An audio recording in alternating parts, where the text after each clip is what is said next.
Okay, well, we just made it to part one of our Demilitarized Zone tour. We're here at the Peace Village, I believe they called it. This is kind of just a starting point for all the tours. Yeah, it's gonna be an all-day tour. It's just about 9 o'clock now. We'll end around 4 p.m. We're gonna see 5 different key parts of the Demilitarized Zone. I'm gonna try to record or take photos of as much as I can. There are some places that we're not allowed to take photos or videos that she explained on the bus on our way here. So I'll do what I can. Excited to get started and see what the DMZ is all about. Okay guys, so as you see here, we're walking up on some US and some South Korean flags crossing the train. This is the war memorial for the fallen US soldiers during the Korean War. This was built by the South Koreans to honor the lives of the US soldiers who fought in the name of democracy. To me, this one, of course, stuck out, being the US has heavy involvement in the Korean War. We're gonna come up here, I believe, on the statue. There's a couple statues over here. Wow.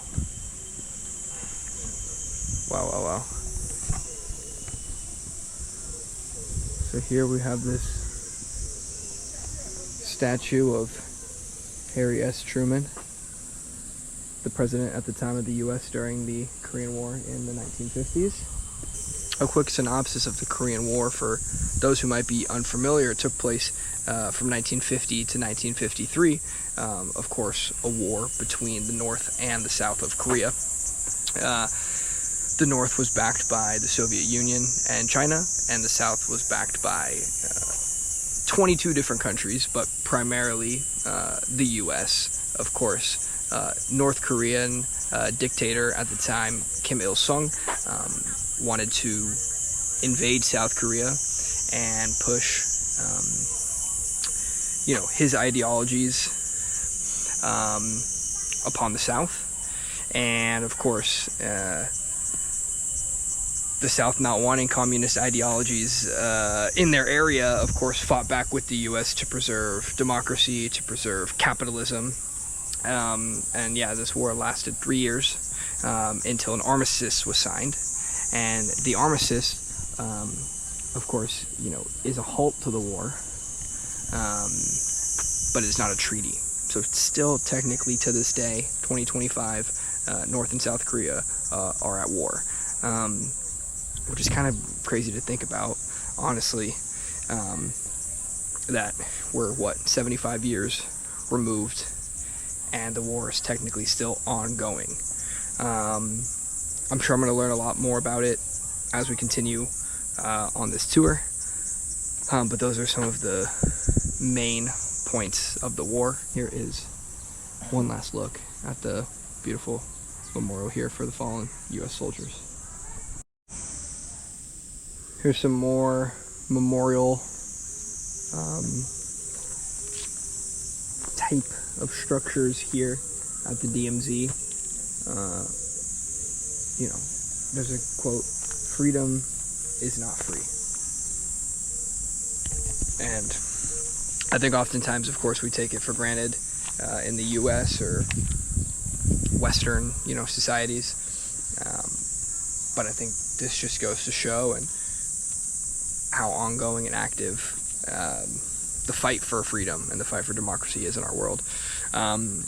Another hilarious thing, I know hilarious and the war, you wouldn't think they go together, but that my tour guide mentioned is there's psychological warfare that happens constantly between North and South. And what the South does that I found super funny to agitate the North and to make current leader Kim Jong-un upset is they have speakers lined up on the DMZ border from east to west, and they will blare K-pop music and South Korean news and all these things to try to get the North Koreans to hear it and understand what's going on in the outside world, because as I'm sure most of you know, North Korea is blocked from the outside world they don't know anything that's going on, and their government completely controls everything they hear and see. So I thought that was funny, just being like, imagine being a North Korean, you know, citizen just farming, and then all of a sudden you hear this K-pop song, you're like, what's going on? So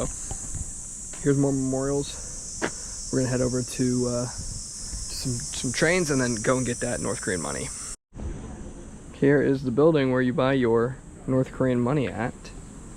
Let's go and check it out. So this is just the store that I went in to buy the money, which I will show you, but here is what they call the black train. I think we know why it got its name, but before this railroad ended, this track ran all the way down to where North Korea is, to where the border is. This was the last train that ran in between North and South Korea. It says don't climb on. I'm not going to climb on, but I do want to give it a touch. Right here. Wow. Unbelievable. Just a huge locomotive. I mean, the size of that thing is massive.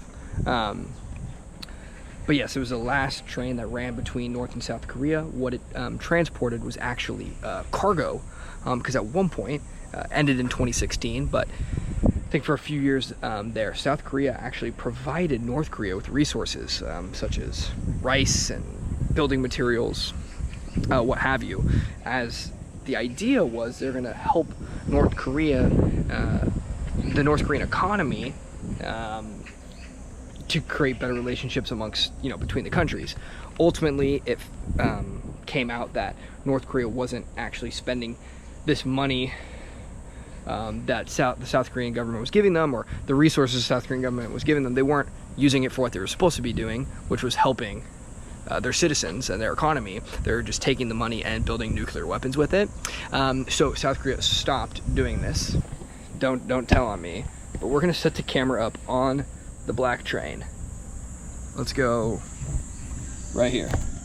Let me angle this. You guys are on the black train. Check that out.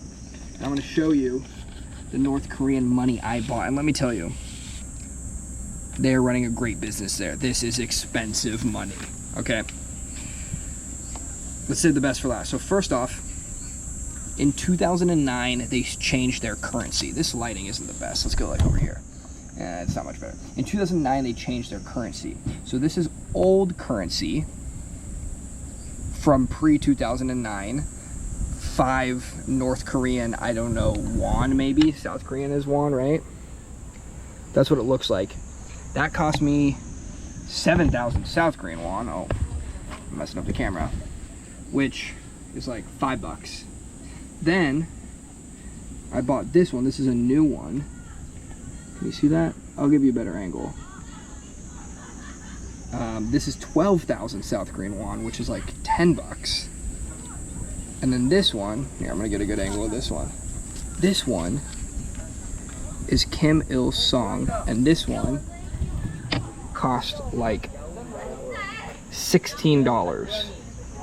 But those are the 3 North Korean, official real North Korean money that I got. And mind you, this North Korean money has absolutely no value anywhere but North Korea.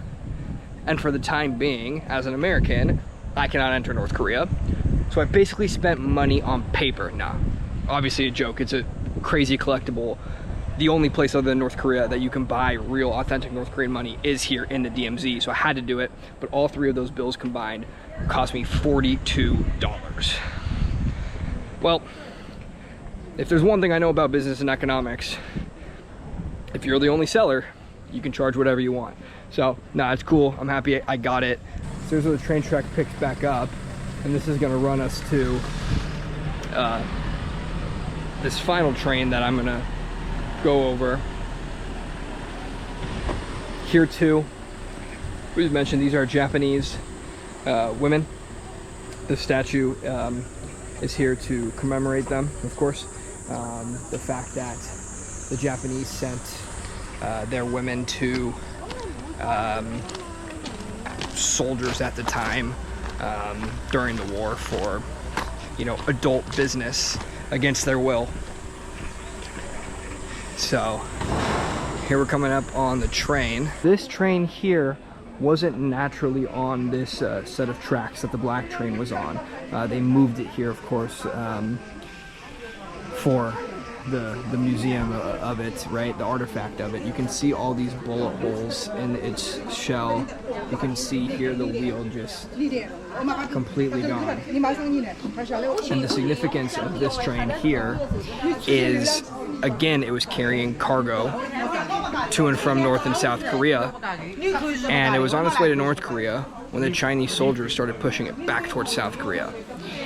And this is at a point when the UN was helping South Korea fight the war, and as they see the train coming back towards Seoul, they see Chinese soldiers with it, and they get very worried that the Chinese soldiers might use the cargo against South Korea, right? Military equipment, guns, ammunition, that sort of thing. So what the UN ended up doing was bombing and shooting its own train to blow it up so that the Chinese could not use the contents of it. Pretty crazy, but it makes sense, right? But we'll just take a peek over here. This fence right here is what they're calling the southern containment border. There's a lot of landmines out there, so they don't want people getting too close. All these ribbons, people said, you know, I love you to their family members that either died in the war or maybe got displaced during the war. Very sad. And you can see how, you know, there's a guard post right there. Barbed wire chain link fence. It's kind of an odd, I don't know, dilemma? I don't know the right word for it, being that, yes, this is a tourism place, right? Tour groups come here, there's monuments, there's museums, there's things to see, but you're actively at a border of a crazy military conflict. So it's pretty interesting, nonetheless. DMZ shot glass. It's my last pickup, my last purchase. I got I don't know, I looked for my watch, I'm not wearing a watch. I got 2 minutes to get back to the bus. So we're gonna hustle, but those are my pickups. Can't wait to take some shots out of the DMZ shot glass. All right, this was stop one on the tour. We'll see what awaits us. DMZ military hat on top. That is one of the famous signs out here at the 3rd infiltration tunnel. I'm gonna walk over to something else I want to show you, but just got out of the infiltration tunnel. You couldn't bring anything with you at all. If you wore a hat, I'm out of breath, let me tell you why. Oh my, it's 25 stories down, right? Pretty steep angle. And then once you're down there, it's shorter than me. You have to duck the whole way. It's really low, so you're ducking the whole way, and then you have to climb back up 25 stories. So come check out this tank over here. Look at this thing. It's crazy.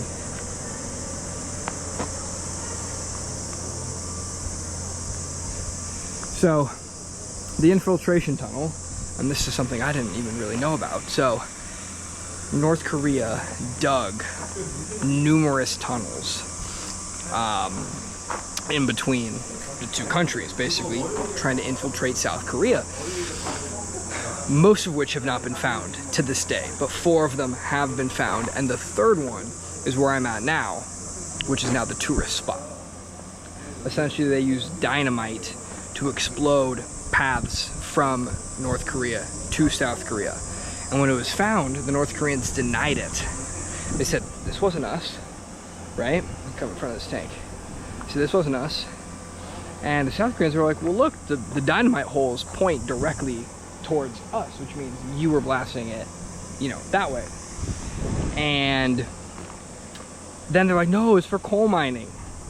Ultimately, it was found out, right, that North Korea was digging these infiltration tunnels. This tank is crazy. But then South Korea built what they're calling, right, I forget what they call it. I don't know, they built a tunnel down so you could reach it, which is that steep 25-foot storied tunnel.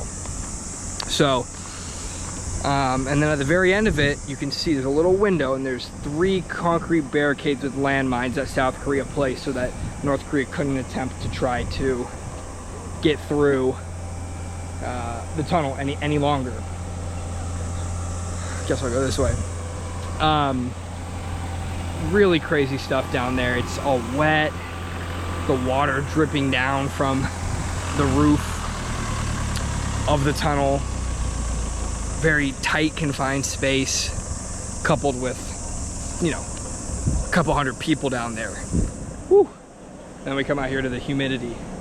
But man, that was, I mean, crazy kind of undersells it. At the end of the day, it is just a tunnel, right? But when you're down there and you understand the significance of this tunnel and the intent of this tunnel, yeah, it's pretty crazy.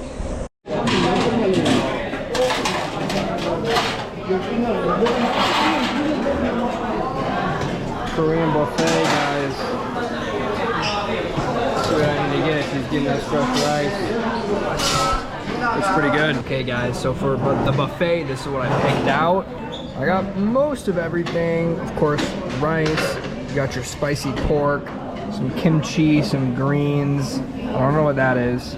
I think this is fish because it looks like tartar sauce. And I believe this is tteokbokki. Got some napkins here, and then in this box you got your chopsticks.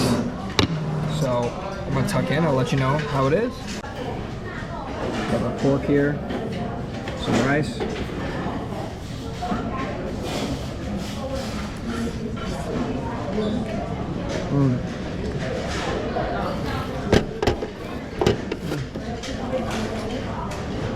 So tender, perfect level of spice.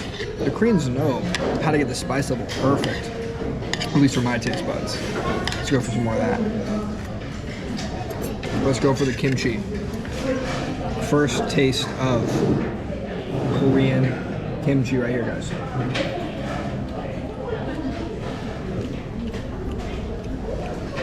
It's pretty good. Tteokbokki.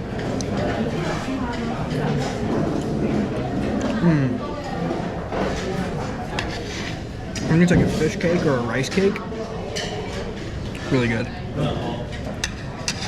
Well, I'm gonna tuck into this now. The buffet was all you can eat. It cost me $6.50. So I'm feeling pretty full from that. I got plenty of pork. It was so good. Then I just went and bought this, which is traditional soybean ice cream. And this cost me $2.90. It's melting. It's so hot outside. Let's give it a go. Soybean ice cream. Whoa. I don't know about this one, guys.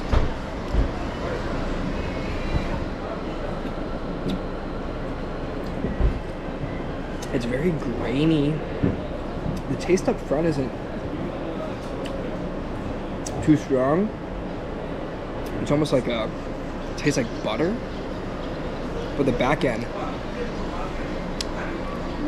kind of tastes like beans.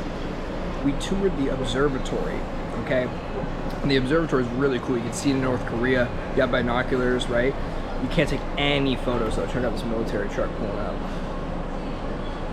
You can't take any photos. So this lady started taking a video, and the military came at her, started yelling at her. I was like, whoa, whoa, whoa. Can't take any photos in North Korea. Although I snuck off, I got one, so I'm overlaying that now. Maybe in the front right you can see what's actually a dummy village. Nobody lives there. It's a ghost town, but it's meant to show that North Korea is prosperous.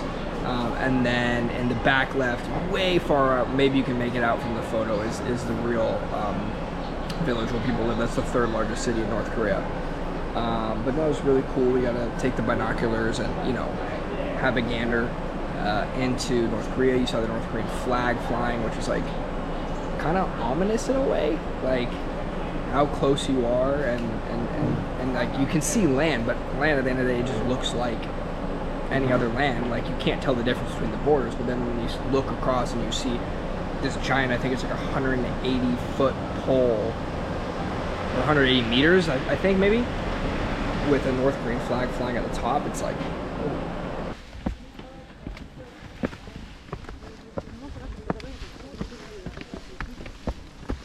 And check out the military bunker from the Korean War.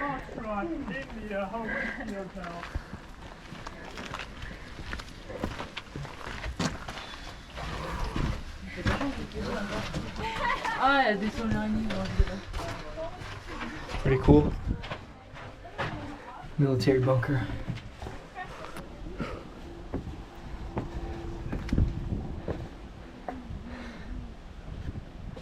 And now we're on the suspension bridge. Whoa, look at this view. Oh my God. This is unbelievable. I gotta take some photos of this. Check it out, guys. Oh my God. This is ridiculous. Okay. Oh yeah. This is very stable.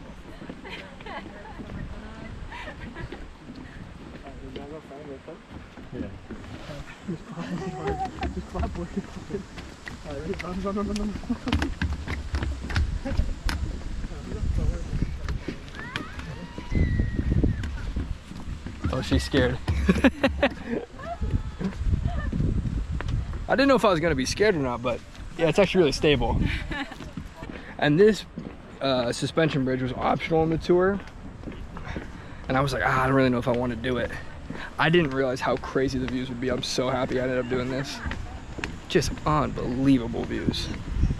Got a little river running down there. This is the pathway up to the lookout deck. Now, I already forgot what she said the bridge like resembled or meant. It's not just some random bridge that we ended up going to. Like, it has to do with like the Korean War. I think there was some like ground zero like fighting going on in this area, I think. And then the bridge like represented peace or something.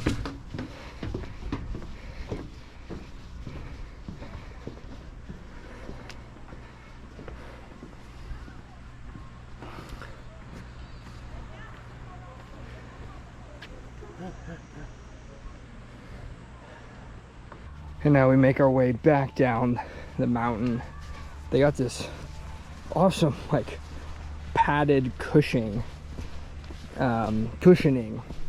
for the hike. It actually makes it a lot easier and a lot softer on your joints. Oh, so we're gonna head down now. The rest of the group's up there, but we don't have that much more time before the bus is gonna leave. I wanted to go check out, there's a water fountain down here I'm gonna drink from. I bought a bottle of water at the first stop and I drank it within 20 minutes. And that was probably 5 hours ago. Yeah, got some statues of deers. I don't know why, but I just feel like there should be like a mini golf course right here. It just feels like there should be like some mini golf course going on. But yeah, no, just to wrap up, to conclude this tour, our day is done. We're now going to be heading back to the city to get dropped off. Overall, amazing. Tour guide Judy was stellar and everything we saw was super cool. And I learned a lot about, you know, the Korean War. And like I mentioned, I'm so happy I did this additional bridge, because part of our group actually got off our bus at the end of the last stop, and I think they took a different bus and just were done. And I was feeling pretty tired. I'm like, wow, okay, I guess we're gonna go to this bridge now. But I'm actually super happy that we did it. And it's good to get a nice little hike in. I mean, come on, we're in nature out here. I mean, like I said, it's super humid, but a little bit of a breeze, sun's out. What a time to be alive.